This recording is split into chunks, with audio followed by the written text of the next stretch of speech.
हजारों बोरी अनाज में पानी। जी हां, आपको दो तस्वीरें दिखाते हैं सबसे पहले, जिसे देखकर सवाल उठना लाजमी है। एक तरफ किसान आंदोलन कर रहे हैं, अपनी मांगों को लेकर आवाज बुलंद कर रहे हैं किसान, और दूसरी तरफ कृषि उपज मंडी में हजारों बोरी अनाज बारिश से भीगकर खराब हो जाता है। इसे मौसम की मार कहें या फिर जिम्मेदारों की लापरवाही, लेकिन फसल तो पानी में मिल ही गई। तो हजारों बोरी अनाज में पानी और किस तरीके से किसानों की फसलों को यहां पर नुकसान हुआ है, इसकी बानगी हमें देखने को मिली है और दो तस्वीरों के जरिए आपको समझाने की कोशिश कर रहे हैं क्या है पूरा मामला। तो पूरा मामला है बारां की कृषि उपज मंडी का, जहां पर बेमौसम बरसात किसानों के लिए आफत तो लेकर आई, लेकिन जिम्मेदारों की लापरवाही की पोल भी खोल गई। अचानक हुई बारिश से हजारों बोरी अनाज खराब हो गया। मंडी में अनाज की बोरियां खुले में पड़ी हुई थी और आज शाम हुई बारिश से सारी बोरियां भीग गई। अनाज के भीगने से किसानों और व्यापारियों को बड़े नुकसान का अंदेशा जताया जा रहा है।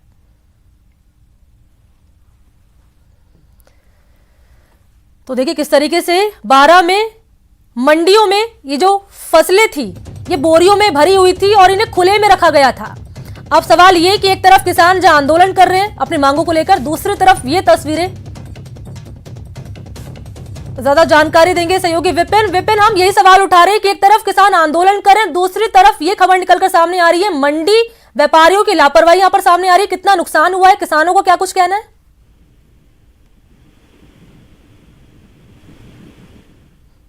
विपिन, आपको आवाज मिल रही है मेरी?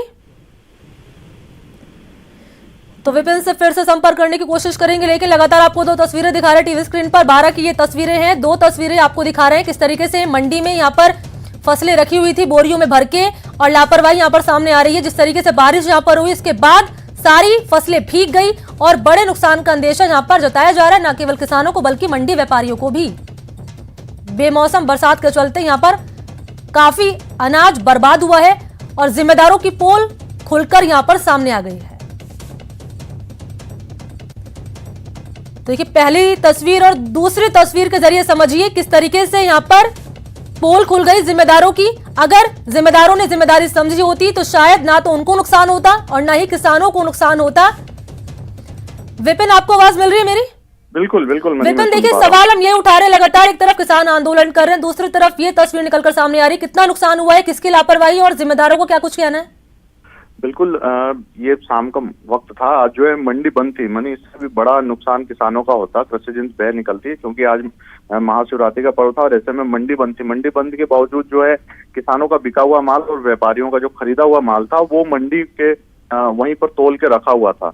अचानक जो बारिश आई, बारिश के चलते जो है इन कृषि बोरियों में सोयाबीन था, सरसों थी, वो हजारों की संख्या में, मतलब लाखों क्विंटल यहाँ पर जो है माल था और हजारों की संख्या में बोरियां थी जो भीगी है। तो ऐसे में जो किसानों का बिना तुला हुआ माल था वो खराब होने की आशंका है, तो ऐसे में किसानों को नुकसान होगा, और जो तुला हुआ माल था जिनको व्यापारी खरीद चुके थे और उन बोरियों के भीगने से जो है व्यापारियों को नुकसान होगा। और रही पूरे मामले में बात, तो लापरवाही हमेशा मंडी प्रशासन की देखी गई है, क्योंकि जो शेड बने हुए होते हैं इन बोरियों को रखने के लिए, जहां बारिश से बचे वो शेड भी बने हुए होते हैं, लेकिन उस शेडों पे कई बार जो है व्यापारी जो है वो अपना परमानेंट कब्जा किए हुए रहते हैं, कई बार गाड़ियां लगा के रखते हैं। ऐसे में जो है किसानों को भी खुले में अपना माल वहां रखना पड़ता है और उसी का खामियाजा जो है आज किसानों को भुगतना पड़ रहा है। चलिए, शुक्रिया आपका विपिन तमाम जानकारी के लिए। सहयोगी विपिन जानकारी दे रहे थे किस तरीके से मंडी व्यापारियों की लापरवाही सामने आई। शेड बनाए जाने थे लेकिन नहीं बनाए गए और खुले में ही इन फसलों को, अनाज को छोड़ दिया गया और ये तस्वीर निकलकर सामने आई नुकसान की। और चलिए बात कर लेते हैं बीकानेर की। सबसे पहले आपको दो तस्वीरें दिखाते हैं टीवी स्क्रीन पर।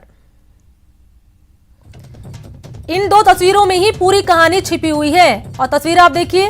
पहली तस्वीर में 4 शातिर चोर हैं, इनके इतने शातिर हैं चोर की पलक झपकते ही बाइक को पार कर देते हैं। और कितने, अब जरा दूसरी तस्वीर में देख लीजिए।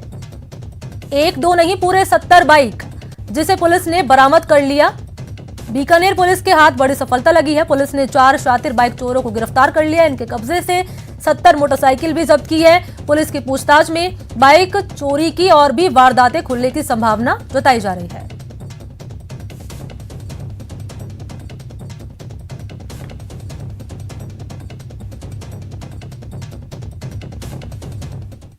शहर में पिछले कई दिनों से मोटरसाइकिल चोरी की वारदात हो रही थी। लगातार रेकी और इसको परस्यूट किया और इसके लेकर कैमरे वगैरह सब चेक किए गए, जिनसे कुछ संदिग्ध लोगों को चिन्हित किया गया, जिसमें से 4 बड़े नाम थे, जिसमें से एक मुखराम मुखिया जो कि हमारे JNVC में HS भी है, जिस पर 32 मुकदमे हैं। इसके अलावा राजिया है, जिस पर 40 प्रकरण दर्ज हैं, जो कि नया शहर में HS है। इसके अलावा लूनकनसर का एक राहुल जोशी, इसके अलावा एक बीकानेर का एक अन्य मुलजिम शामिल है। इनसे इंटरोगेशन किया गया और मुकदमों के संबंध में जो भी मुकदमे थे उनके संबंध में मोटरसाइकिल के बारे में पता किया, तो इन्होंने अलग अलग जगहों से मोटरसाइकिल चोरी होना बताया, और जिसमें कुल मिला के 70 मोटरसाइकिलों का खुलासा हुआ। और आगे भी जांच जारी है, हो सकता है कि इसका 100 से 150 के लगभग लगेगा। मरुधरा में वैक्सीनेशन का दम। जी हां, कोरोना वैक्सीनेशन की रफ्तार ने राजस्थान को देश में पहले पायदान पर पहुंचा दिया। 25 लाख की वैक्सीन डोज लगाने के साथ मरुधरा ने देश में अपनी अलग पहचान बनाई है, तो प्रदेश के बुजुर्ग भी वैक्सीनेशन प्रक्रिया में शामिल होकर देश में एक मिसाल पेश कर रहे हैं। रिपोर्ट देखें।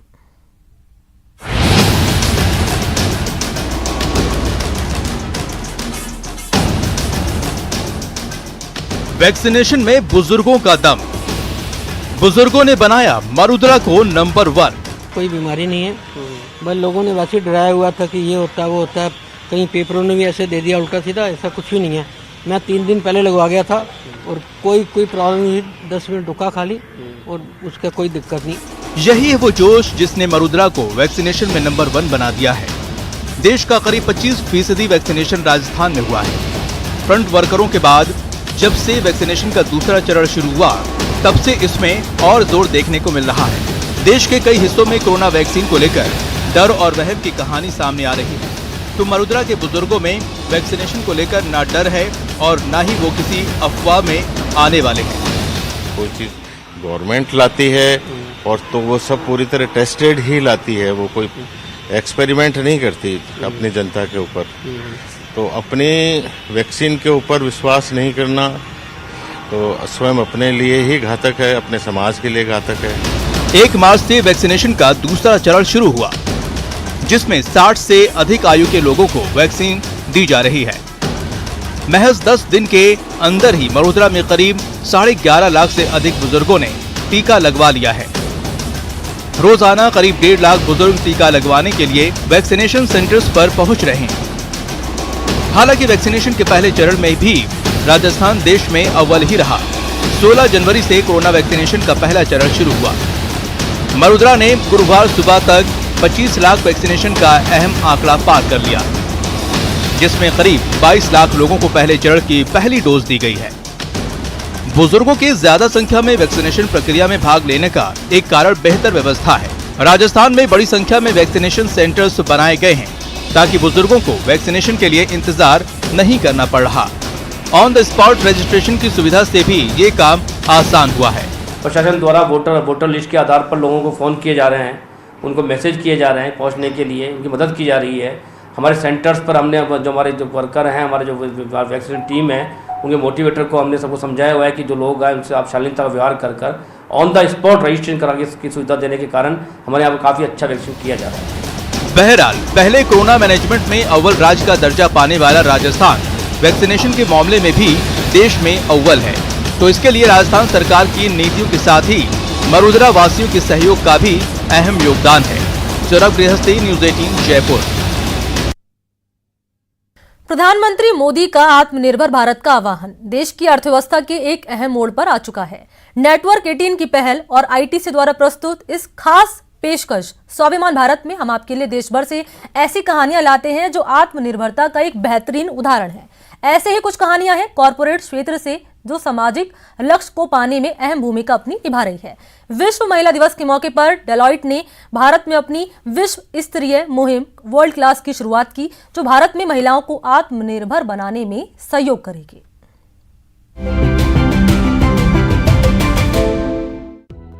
डेलॉइट ने भारत में वर्ल्ड क्लास नाम की विश्व स्तरीय पहल की शुरुआत की है, जिसका उद्देश्य 2030 तक 1 करोड़ महिलाओं और लड़कियों को शिक्षा, कौशल विकास और मौके उपलब्ध करवाते हुए उन्हें आत्मनिर्भर बनाने की है। World Class Initiative aims to provide with an opportunity to gain foundational skills soft skills, and future-ready skill sets, which allows them to emerge as equivalent participants in the workforce. Bharat में डेलॉयट की world class पहल का उद्देश्य भारत की महिलाओं और लड़कियों के लिए प्रभावी समाधान देकर उन्हें आत्मनिर्भर बनाने का है। इसके साथ ही कॉर्पोरेट्स, सरकार और गैर लाभकारी संस्थाओं के सहयोग से शिक्षा और कौशल के बीच पड़ी गहरी खाई को मिटाना भी इनके लक्ष्यों में से एक है। Our future initiatives includes launching a global education challenge in collaboration with the World Economic Forum and the Uplift platform. We'll be mentoring a cohort of winners who would be innovators and will shift the needle in the space of education and skill development.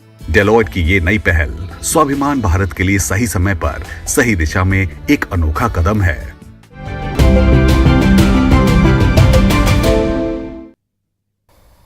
और यहाँ रुकते हैं छोटे से break के लिए। Break के बाद आपको दिखाएंगे कोयम्बटूर से महाशिवरात्रि उत्सव की खूबसूरत तस्वीरें।